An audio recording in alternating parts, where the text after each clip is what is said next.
It's the Be Real. All right. So where are we up to here, folks? Yeah. We weren't here, were we? 292, is that what we said? Or 293? 293? It depends if you use the Hebrew or the English. Yes, that does depend, Hebrew or English, yes. All right. So, we kind of just started the beginning of Ches. So, let's start from Ches again. So this is section 4, chapter 4, letter or number Ches/8. Everybody see that? 292, 293?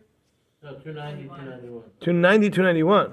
Got it. Okay. All right. So yes, we are going back a drop, but let's take a look.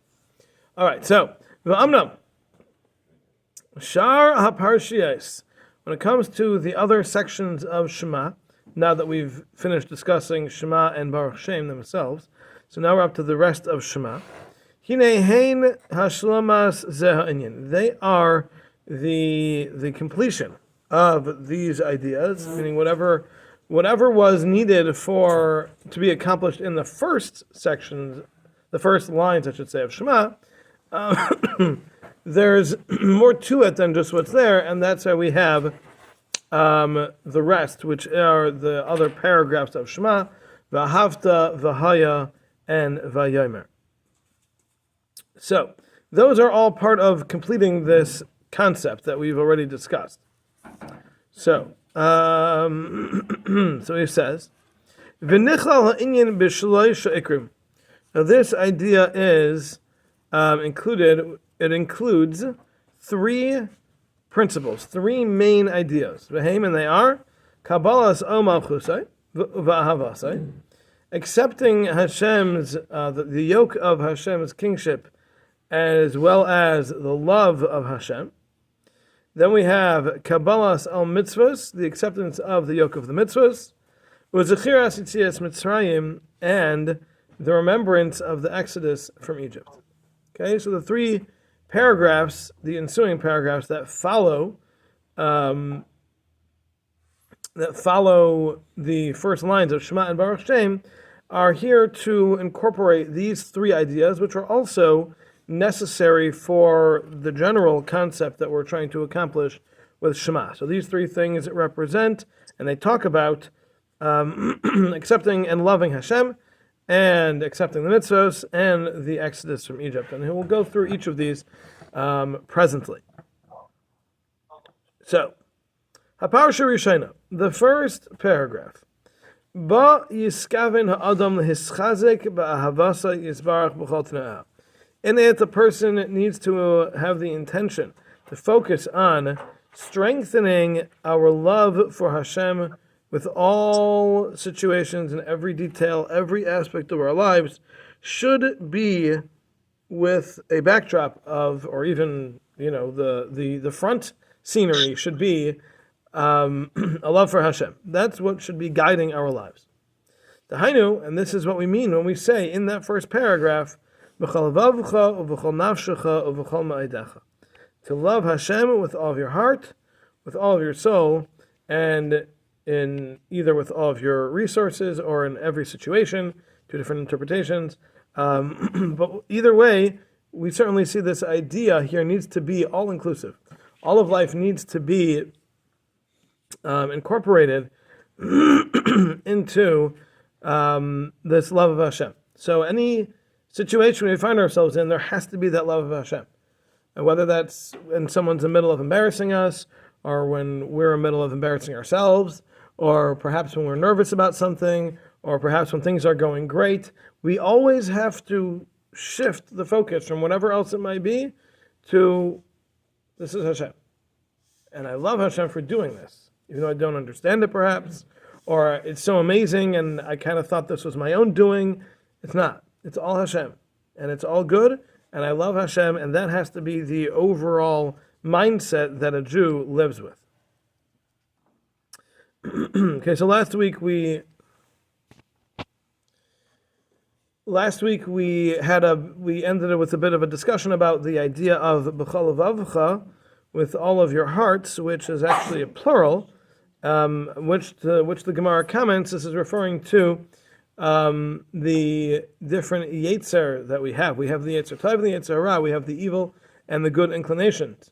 Now these inclinations are both used to serve Hashem, and we spoke about the idea of using the yetzer hara, the evil inclination, to serve Hashem, and a couple of ideas of what that meant, and that was last week's class. Okay. Continuing on. Okay. So, and to draw the light of Hashem's holiness, and the yoke of His kingship, Yisbarach, to be blessed, to your children and to all of their descendants. So this is another aspect of this love of Hashem, and that is that when you truly love something, you want to pass it down. You want to pass it on. You want others to feel the same way. If you have this, you went for the first time to have, you went to this restaurant and they just had the most amazing food. You want to tell everybody about it. Why? Where does that come from? Why do you want to tell people about it? It does you no good, right? If anything, it's going to become more popular and more crowded, and it's not going to be as enjoyable. The prices are going to go up, What's in it for you? Nothing, right? The fact that you're sharing it with other people is not self-serving. Why? Why do you want to share it? The reason you want to share it is because when you have a love for something, there is this natural instinct to want other people to also participate, to enjoy it, to appreciate it the same way you do. It's just the way human beings are designed. That's how we do things. So, if we have a love for Hashem, we should want to pass that on. That should be so part and parcel of who we are, that we appreciate it so much, we just want to share it. And that is what the Ramchal is saying over here, that there is a mitzvah. In this paragraph of Ahavta, there is a mitzvah for us to pass this on to the next generation, to pass it down to our children, and their children, and whoever else we can, to pass this on. So that's part of this mitzvah of loving Hashem. It's not limited to yourself, but if you can, always pass this down. And this is what it means when it says, Vishinamtam levanecha, that this paragraph goes on to say that you should teach it to your children. Okay, so this is another element of this paragraph of Shema. Good? Okay, next. The next thing we have is to rectify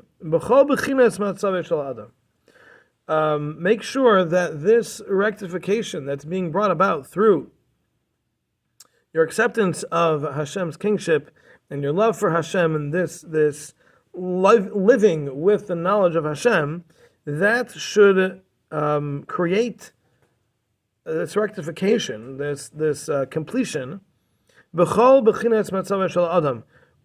the situations that a person finds themselves in. Meaning everything that goes on in life should all be affected by this love. Having this acceptance of Hashem, this knowledge of Hashem, this love for Hashem, this should be incorporated into all corners of our lives.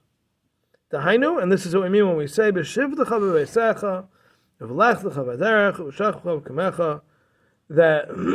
this should be said, this should be done, this should be lived when you're sitting in your home, when you're going on the road, when you're standing, when you're waking, when you're sleeping, everything. Every part of life, every situation, every time, this needs to be the overriding mentality. It's Hashem. It's all Hashem. It's all there. And this is, again, excuse me, this is the description of the first paragraph of Shema, that this is all taking this idea of Shema itself and spreading it. It should be for every situation in your life. It should be passed on to others. And there shouldn't be anything that goes on, any aspect of your life that doesn't have this at the forefront. And this should be permeated through your home. V'hainu uchsavtam, and this is what it means when it says uchsavtam hamezuzas b'secha v'sharecha, that you should write it onto the doorposts of your home, the entrances to your home.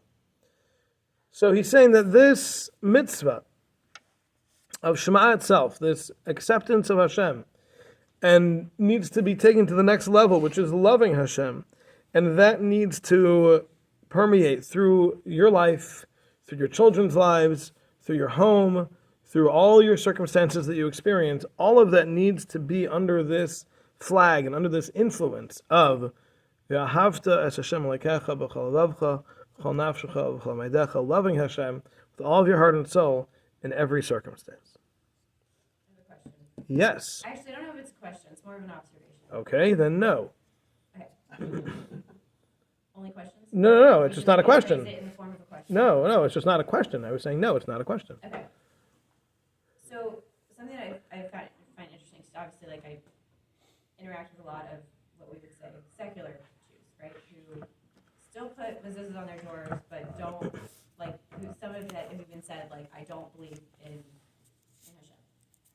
But Okay. literally putting the mezuzah on their door is a marking that they are taking, like, they're taking part of this on, right? Yes. So accepting, doing all of those things. Yes. So, So, like, so what's your I guess observation? Observation is kind of interesting. It's like, okay, what's driving them to do that is a cultural thing, but like, Right. So what they've done is, so what you're asking is, you have people who are openly non-believers, and yet they put mezuzahs on their doors. right, So what's that all about? So what you're saying is it's a cultural observation more than anything else, which you're correct about, which means what they've done on a surface level is they've taken Hashem out of the mezuzah, and they put up the mezuzah.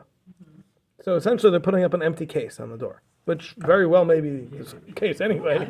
It might be both literal. literal. Like, it's in there, Okay. right? Copied it all. Yeah. Probably. Right. So like, So what's the idea? What are they doing? What are they thinking? yeah, Right? So there's a couple of options, and I'm sure with different people it varies. But with some people, I'm sure it's exactly what it is. It's just a statement that I'm Jewish. Now, being Jewish in their minds does not mean associating with Hashem. It's just a way of saying I'm Jewish. right. And in their minds, being Jewish has nothing to do with Hashem. Okay, that's one option. Another option is that they're lying to themselves. And they really do believe in Hashem. They don't want to say that. They want to put up this front, which they may have even convinced themselves, that they believe that there is no God. That may be, but deep down they don't really. Deep down they really do believe that Hashem is there, and there's this draw in the back of their heads that says, well, if I can get away with doing this, I'm going to do it, and I'll call it something else. That's also an option. They're hedging their bets. It's, well, They're hedging their it's bets. kind of an Okay. interesting thing. So some of these people, they're Rabbi, obviously, can I share One something? second, please. Go ahead. might be people I know. So, obviously since October 7th, like I've been on the socials a lot, and like I've followed different people that are Israeli, and like there's this one person in particular that it's interesting to me. He says he's completely agnostic, right? But he has a mezuzah on his door. He does kiddush on Friday nights. And it's like, okay, but like, why are you doing that? I'm not saying like you shouldn't be doing that, but it's like, but Right. that doesn't make sense. Right. So what's with this person who's making kiddush on Friday night, has a mezuzah on the door, and says he doesn't believe in God? Right. What's he doing? So the answer is he's taking God out of it. He's taking God out of it. He's saying there's such a thing as Shabbos without God, because I think Shabbos makes sense. In my mind, Shabbos makes sense. So therefore, I don't need God to be behind it. So I can do Shabbos. Right. That's what it comes down to, which is poisonous. You know, Right. And I can guarantee the next generation from these people will not be making Kiddush on Shabbos, and they will not be marrying Jewish, and Judaism will absolutely disappear completely because their wives aren't going to be Jewish, and therefore their kids aren't going to be Jewish, and there will be no Judaism left. Because this person has taken Hashem out of Judaism, which leaves it as a shell. That's what it is, it's an empty shell. But aren't some of them in stages and they may actually go in a better direction? Are some of them in stages, and can they go in a different direction? Absolutely. Anyone can change directions. Yeah, no, without a doubt. And that's like a bunch of Yes, go ahead. So, All of us. So, yeah, I mean, I have a couple things to say. Hold on 1 second. Go One ahead. is on a I can't hear you. One is on a cultural level, a lot of Israelis deeply believe in Hashem, even if they won't necessarily admit it. I've seen that a lot, and so they might be making Kiddush and other things that they don't even realize, especially if they have Sephardi roots. There's a much deeper rock of Emunah. The other thing is just, we're writing a list. My husband's Rav, the Rosh Yeshiva or Samech, he says that the Eshemam that they didn't change in Mitzrayim was actually just admitting I'm a Jew, and that was already enough of a spark that was supposed to be redeemed. So maybe putting a mezuzah on the door and saying Moshe Anu and Shemam, they're still saying I'm a Jew. That's already maybe a pitalayit there. For sure. Taking Hashem out. For sure. There's no doubt about it. Someone who's associating as a Jew certainly is a step up from someone who's not. That's for sure. And that carries a certain degree of merit with it. And like Dr. Kreko was saying, there's always a chance that people like this are going to turn around, or the next generation will turn around or something. Yeah, there's no doubt about it. No one's saying that we're closing the door on anybody. Hashem's not closing the door on anybody. They can, absolutely, people can make changes. Jody was just trying to understand the mindset of such people. Like, it doesn't make any sense because Jody's a very logical person, and that's a very illogical thing to do, so we were just trying to understand it. At least it's more an observation, and it's also like, in those cases, do I then explain to them exactly, Is there a reason to explain to them what the mezuzah is all about? What would you accomplish? Let's put it this way. What's the possible gain from explaining it to them? Could be that they gain an understanding, and like, oh, okay. That's not going to happen, though. I know that. Okay. So I usually just keep my mouth shut. And I'm just like, okay. Right. So, like, I don't know. It's just there's little, like, pockets of things that happen when if I'm interacting with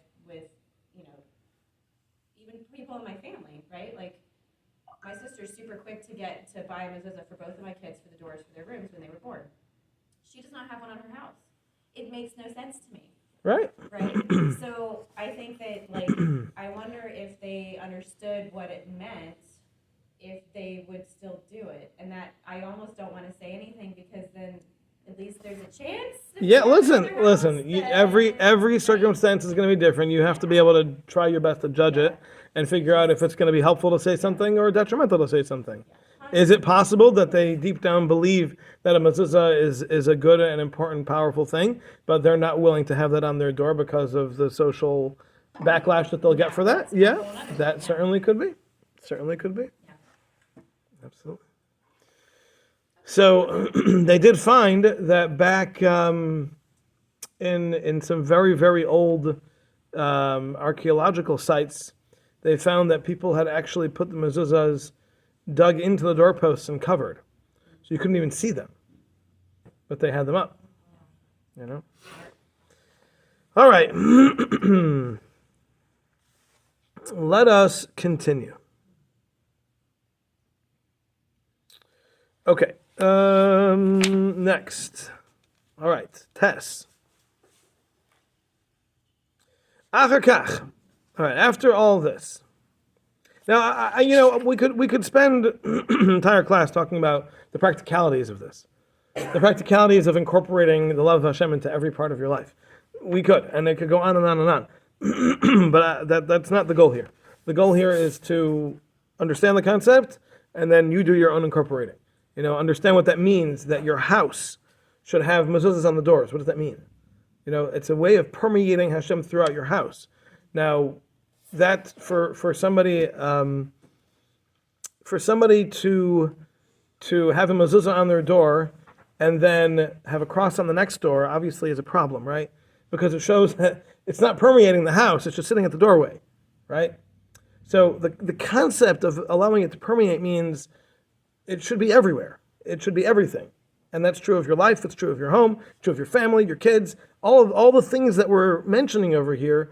They all should be permeated with this. And when we do things that are contrary to that, it's like, going back to Jody's person, where you're putting up the mezuzah and then you're saying you don't believe in Hashem. So you're creating a contradiction, which is, by definition, stopping the influence that it's going to be able to have, because you're saying, I'm limiting it to only being able to go this far. If I put my mezuzah on the door and then I put whatever garbage on my TV, like, I just stopped the influence from being able to enter beyond the doorway. it kind of got stopped at the door, right? Because I've created this barrier that's a contradiction to the whole idea of the mezuzah, right? So, and this is true in every part of life. It's not just the physical. It's true of the kids. It's true of our own lives, our situations. There's so many people who live with Hashem until they get to the office. And then all of a sudden, it's like, no, Hashem's out, right? A very for those of us who went to Scranton, the Yeshiva is very fond of sharing a story, and he does it at least once or twice a year, about a fellow who he used to go collecting from in Manhattan. And one time he had gone a different time of the year, and it was getting later in the day because it was the winter, so he needed to catch a mincha. So he asked this individual, after he'd given him the check, he asked him, where can I find a minyan for mincha? So he told the Yeshiva, you can go to this in this building, it's 2 blocks away and down here, and they have a minyan for mincha at this time. He says, okay, thank you. He says, are you coming? And he says, no, I'm not a mincha man. Okay, all right, not a mincha man. That's interesting. Anyway, not too long after, the Yeshiva found this fellow's picture on the front page of the New York Times for some embezzlement and laundering and whatever major, multi-million-dollar crime that he had done. And there she was wondering, what was with this guy? What was his story? And he pointed to a line in the Derech Hashem Rush. The Rush, one of the early commentators, lived about 900 years ago or so, 800 years ago. So he wrote this little, like a little pamphlet with 100 or so one-liners for life. And one of those one-liners is, guard your hands from that which does not belong to you, and make sure to daven 3 times a day. And it always struck him like, what are those two things doing in the same line? What does not stealing have to do with davening 3 times a day? He said, and then it hit him. This guy was the answer. Because this guy, when he was at home, he was a God-fearing Jew. He davened, he wore a yarmulke, he gave tzedakah, he did Shabbos, everything. But when he walked into that office, he became a businessman. And the Judaism stayed at the door. So when he's at the office, he's not davening mincha. Because right now he's in his business mode. And when you do that, you can do anything wrong. Because you didn't allow Hashem into the office. You stopped him at the door and you said, when I go back out there, I'll put my yarmulke back on, I'll go daven with the minyan, and I'll do all the right things. But when I'm in here, I'm a businessman. And in business, I do whatever it takes to make money. And there's no morals, there's no ethics, there's no consequence, nothing. So that's what the Rosh is saying. Daven 3 times a day, because inevitably, davening 3 times a day is going to interrupt your workday. It's just how it goes. Mincha is going to get caught in the middle, Shachar is going to, whatever. You're always going to end up with a conflict. It happens. And that's where you have to figure out your priorities. Am I going to go daven anyway? Or am I going to say, no, right now I'm at work and I'm sticking to it? And the Rosh says, if you're going to be careless about that, who knows what you're going to be doing with your money and your hands and whatever else. So that's part of this idea. We have to allow Hashem to permeate everything, all aspects of our lives, every moment, every situation, every inch, all of it. Our lives, our children, our home, all of that has to be fully saturated with this love of Hashem in order for us to accomplish the most that we can accomplish. Can I tell a story about that, Rabbi? I thought I just did. Yes, go ahead. I know, but on the opposite side. Oh, no. Okay, go ahead. I worked for a while as a secretary in a clinic here, and we had one of the best doctors in Yerushalayim. And one time I said to a doctor, I was frustrated, he ran late in the morning. What happened? He told me I was davening. I said to him, would you maybe come a little earlier? He goes, I'm a doctor, and you think I should cut back on my tefillah? And that was when I understood why he's the best doctor in Yerushalayim. There you go. That's right. Very good. Flip side of that. Yeah, absolutely. The siyata d'shmaya he has is unbelievable. Yeah, doctors certainly need that. That's for sure. That's for sure. Very good. Very good. Thank you. All right, let's continue on here, shall we? All right, Tess. Achakach. After this, Mekabel alav ol mitzvahs. A person accepts upon himself the yoke of doing the mitzvahs, B'v'haya im Shemaya, in the long middle paragraph of V'haya im Shemaya, in which we say that if you listen to the mitzvahs, all these things will happen. If you don't listen to the mitzvahs, all those things will happen. And that is a very, very central process, a central part of the process, I should say, of this whole idea of Shema. Now, what's interesting is that Ramchal does not feel a need to elaborate on this. He immediately, in the next line, goes to the third paragraph. He says, and then we talk about the exodus from Egypt and the mitzvah of tzitzis, which he will then elaborate on. He doesn't feel a need to elaborate on the middle one for some reason. It gets one line, and then it stops. So it struck me, and I didn't see any of the commentaries that I have with me at home or here discussing why. So I guess it's self-explanatory. I guess it doesn't need to be explained. I guess the idea of the mitzvahs is so obviously connected to having Hashem in your life that it doesn't need any explanation. Anybody who wants to excel in incorporating Hashem into your life has to understand that Hashem gave us mitzvahs. And keeping those mitzvahs is going to enable us to bring Hashem into our lives, and going against them is going to push them away. I think So- that's why people have a mezuzah without, quote unquote, believing in God. Go ahead. Because of that very line. That's what I was thinking before, that if they acknowledge God, then it's obvious they have to do mitzvahs, and they don't want to change their life. Right, so why do they have the mezuzah? The mezuzah is just a piece on the door, but they don't really believe in God, according to them. But of course they do. It's just that they would be, right? They'd be stuck with having to do real mitzvahs that take. You think because it's easy. Yeah. It's no commitment. It doesn't require. I mean- It doesn't require sacrifice. Their eating kosher is non-exclusive. They'll eat kosher, sure, no problem. Along with not kosher. Right. Yeah, maybe. Yeah. The thing I'm also bothered by is, why is Shartam La'us Al Yadecha in the first paragraph? Why is Ukshat Sadecha in the first paragraph, the mitzvah of tefillin? So he's going to talk about tefillin later. He skipped it here. He'll get back to it later. He'll talk about tefillin. But you want to know why it's in the first paragraph? On the contrary, that's exactly what the first paragraph is all about. It's about incorporating it into all of your life. You're supposed to read tefillin all day. It's supposed to be on your heart. It's supposed to be on your head, because that's the biggest show. Much more than the mezuzah on your door. Mezuzah on your door is when you're home, or when you're walking into your house or out of your house, right? But tefillin is all every day. moment was already included in the Sakim Bechinas Matzav Shel Ha'adam. That already got everything. So what's Shartam? So again, I didn't want to talk about it because he'll talk about it later. But I think that the basic concept is very simple. The mitzvah is to have Hashem in your life when you're sitting, when you're going, when you're working, when you're playing. All of that should have Hashem with you. Now, the way to do that is to literally have it in front of your eyes. So if you're wearing it on your head and it's on your arm opposite your heart all day, that is the biggest way of reminding yourself and keeping yourself in line of Hashem is with me. That's the most basic reminder. More so than having the mezuzah on your door, and more so than davening in the morning and davening at night and davening in the afternoon. This is the whole day. Now, we specifically don't do it at night, but it is called an all mitzvahs. It is a yoke. It's a yoke. Hard. Yeah.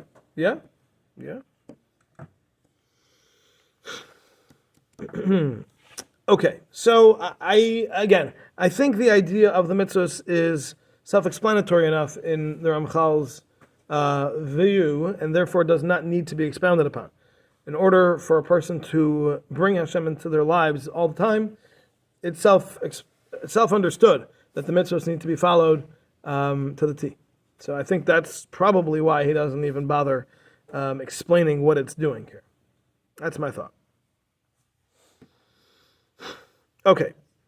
Makes sense. Okay. All right. I got one vote. Solid. All right. V'hainu. So he says we then go into Yetzias Mitzrayim, the Exodus from Egypt, which is in the parsha of Tzitzis, the last paragraph of Shema, the mitzvah of Tzitzis. V'hainu, and this is Kihine Yetzias Mitzrayim Haya Tikun Gadol, because the Exodus from Egypt was a great rectification. Shenitaknu by Yisrael, that the Jewish people were corrected through. V'nishar hadavar lanetzach, and it's something that lasts forever. Okay, so, and he's about to explain what he means here, but let's just understand. He's saying that the exodus from Egypt was not just an experience that we had. The exodus from Egypt created a permanent change in who we are. And he's going to explain what that is right now. I know, and this means, because after the sin of Adam, all of mankind became ruined. As we already explained back in the first section. And really, evil was overpowering and overwhelming all of man, to the point that there was no place for good to even have a foothold at all. And even though Avraham Avinu was chosen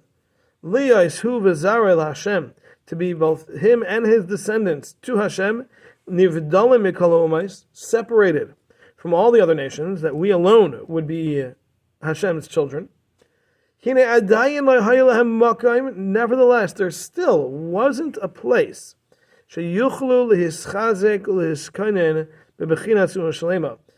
that they or we were able to be strengthened and be fortified and based as a complete nation. And we were unable to yet merit the crowns that were appropriate and destined for us, because of the evil that darkened us, and the initial influence of the Nachash, meaning of that initial sin of the Garden of Eden.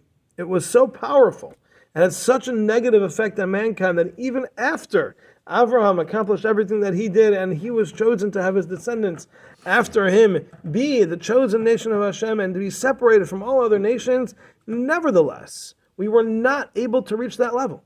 It wasn't possible. As long as we still had that influence from that initial sin, which was so deep, we were unable to become uplifted. We were unable to become this people that Hashem wanted us to become. It simply wasn't possible. Because this influence from the original sin had not yet left us, and we were still burdened by it, and therefore shackled to a lower existence than we were capable of. The crowns that make the Jewish people who they are, the greatness of the Jewish people, the glory, the ability to rise, to come close to Hashem, all of that was not possible. Even after Avraham's life, it still wasn't possible. And therefore, it was necessary for the Jewish people to be exiled to Egypt and to be enslaved there. And in that great servitude, we were purified like gold in the furnace. V'itaru, and it was through that the gold was purified, which was us. It was through that enslavement. V'hine, kishehigia hazman aroi, and then when the appropriate time came, chize ka'adam baruchu es hashpa'asai v'ha'arasai al Yisrael. Then Hashem strengthened, he increased the shefa that he was revealing to the Jewish people. V'kafa asara lifneim, and Hashem subjugated the evil before us, meaning it was no longer part of us. V'hivdil oisam imenu, Hashem removed the evil, the influence from that original sin that plagued all of mankind, us included, up until that time. That was removed through the servitude and the exodus from Egypt. V'roimem oisam min hashiflus shahayabai, and Hashem raised the Jewish people from the lowliness of the rest of mankind that they were in.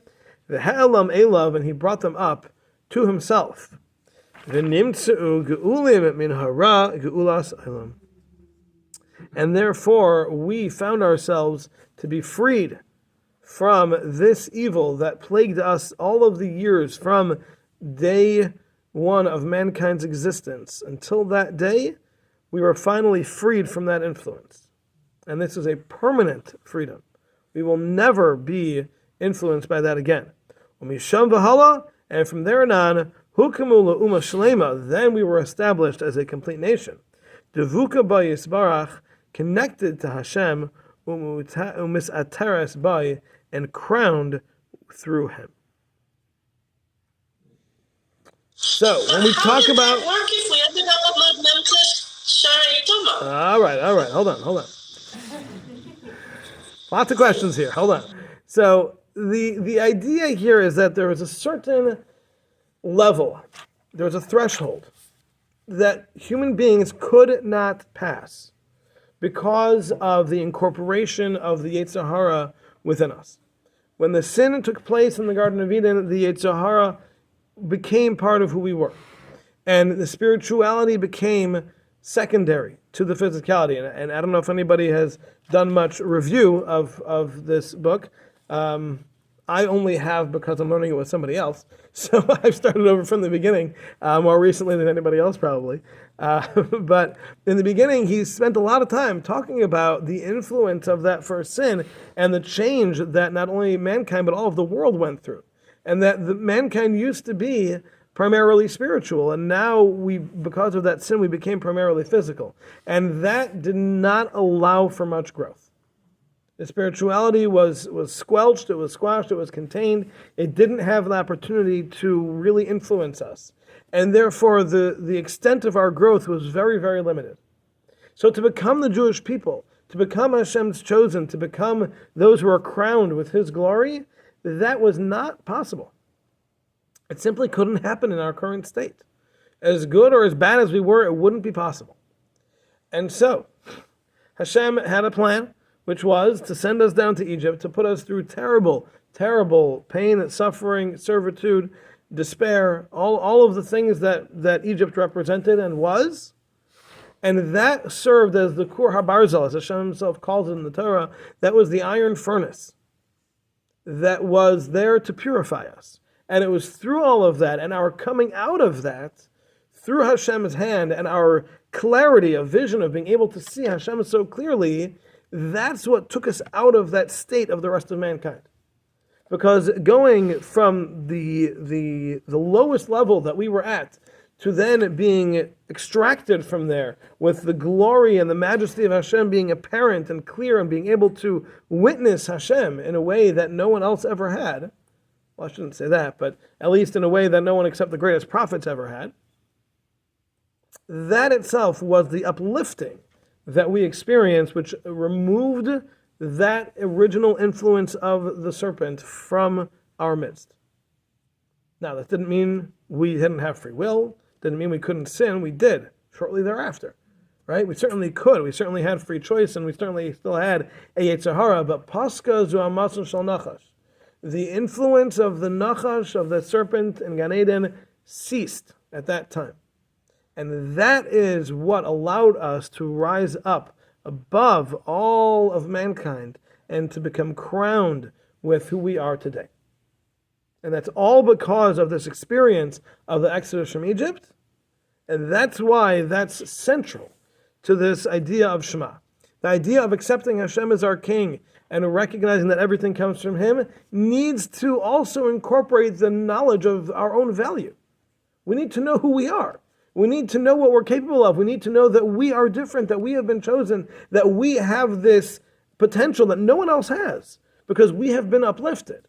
We have been cleansed of that influence that no one else has. And that gives us opportunity that no one else in the world, literally no one else in the world, is capable of. And that's part of the proper acceptance of Hashem as our King, is to understand that this isn't just one way that we're recognizing Him. We have to realize that He recognized us. And He raised us up, and He cleansed us, and He purified us, and has given us, and continues to give us, the opportunities to come closer to Him. And we have to be cognizant of that if we're going to be able to know our own greatness and our own potential, in order to be able to, in fact, come as close to Hashem as possible. All right, all the questions. On 3. What? Go ahead. So ger. A ger, yes, a convert. Well, how does that work? Yeah. Okay, so the way a conversion works is that the convert receives a new neshama. And the neshama is the source of all of this. It's not the body. It's not about the body. It's about the neshama. So when a convert goes through the final step of the conversion, they come out of that mikvah with a new neshama. And that neshama is just like everybody else's. It's just like every other Jew's neshama. It was at Har Sinai. It went through this process. It was in Egypt and it went through the process. So the body just gets a transfer. Trade out that one, get in the new one. How do I know? How do you know? The same way I know everything I'm reading. This is what it says. See, that's kind of okay. I'm not gonna. How do I phrase this? This is going to go great. I can tell. Let me stop the recording now. Someone who's converting already has that that desire to learn the things anyway. Mm-hmm. Yes. Where does that come from? Where does the desire to convert even come from? Well, it comes from the neshama, right? Okay, so according to many, A whole new one? every convert has a piece of their neshama that is already Jewish, and that's that draw. And then the rest of it's just what gets transferred out. So that makes more sense than getting a completely new one. Okay. Okay, I'll deal. I like that one better. Whew. Disaster averted. All right.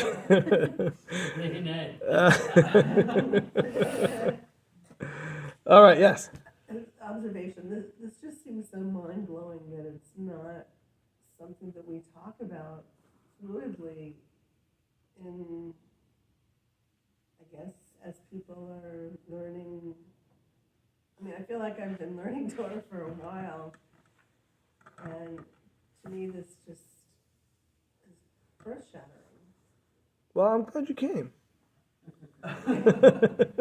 I mean, really, these are the thoughts that should be going through your head whenever we talk about Yetzias Mitzrayim, which we do often, because many mitzvahs are associated with Yetzias Mitzrayim for this reason.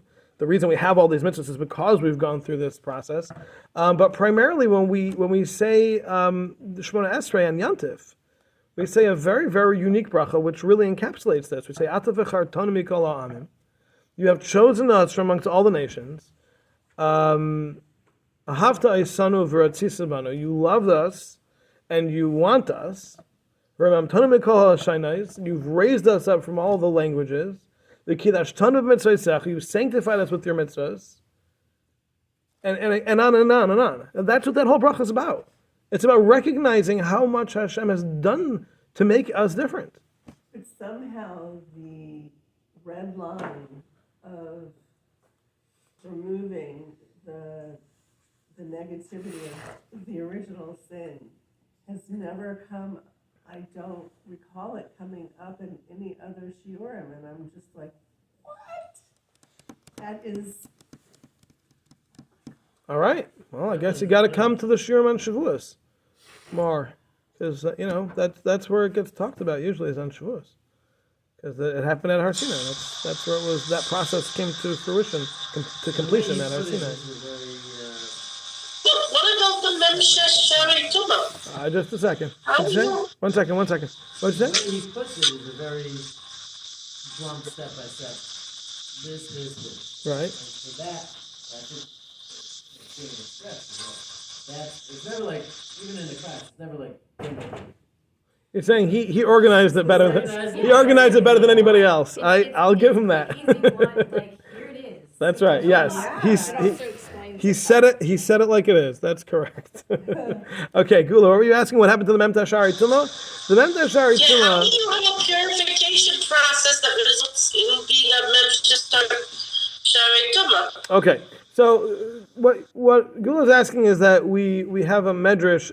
I don't think it's a medrash. I think it's the Arizal, who says that the Jewish people at the time of the Exodus were at the just the lowest level that a person could be at and still have a chance to return.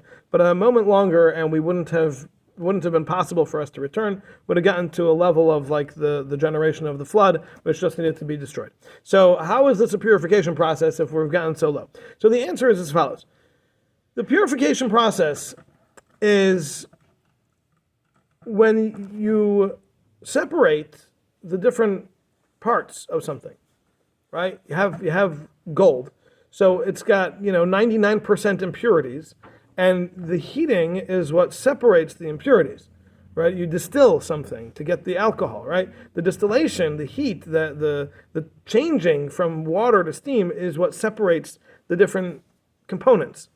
So as long as you're still in the mix, you're still in there, they're all going to be present, So you're still going to have both the pieces together until they're actually separated. But it's the heat that causes that separation. So yes, we were on the lowest level until we left. And when we left, we jumped up to the highest level. Because that, until the actual leaving, it's just the heating. It's just the burning. It's just the melting. And until there's the actual separation, you're not going to have the effect that you're looking for. It's once you get that separation, then all of a sudden you've got two camps. You've got the impurities and the purity. And that's what Yetzias Hashem was about. That yes, while we were in it, while we were in that furnace and burning and melting, we certainly became despondent and we lost a lot and we dropped many, many levels, but that wasn't the cause of the redemption, but that certainly was part of the process. And that the separation, the actual redemption, we saw Hashem's hand, and Hashem took us out with all the miracles, and we were able to accept the Torah, and we saw Hashem clearly and his mission for us, and understood it all, and had this revelation that we'd never had. That whole process was the outcome of the purification. That was the separation of the pure from the impure. So yes, we did reach very low levels because we were under so much stress, so much pain, so much, fit in whatever words you want to fit in, they'll all be appropriate. And yes, that did drop us down to very low levels, but that's the heating. It's after the heating. It's when you finally hit that level where it completely separates, where the water turns to steam. That separation is the purification itself. And that's where we ended up, was being separated from that very low level. Alrighty. We'll call it a day. And I will not be here next week, Mitzvah Shem. Yes, I have a bar mitzvah, Mitzvah Shem in Waterbury, so we will not be here next week. But the following week, we should be back in action. Alrighty, have a good one, everybody.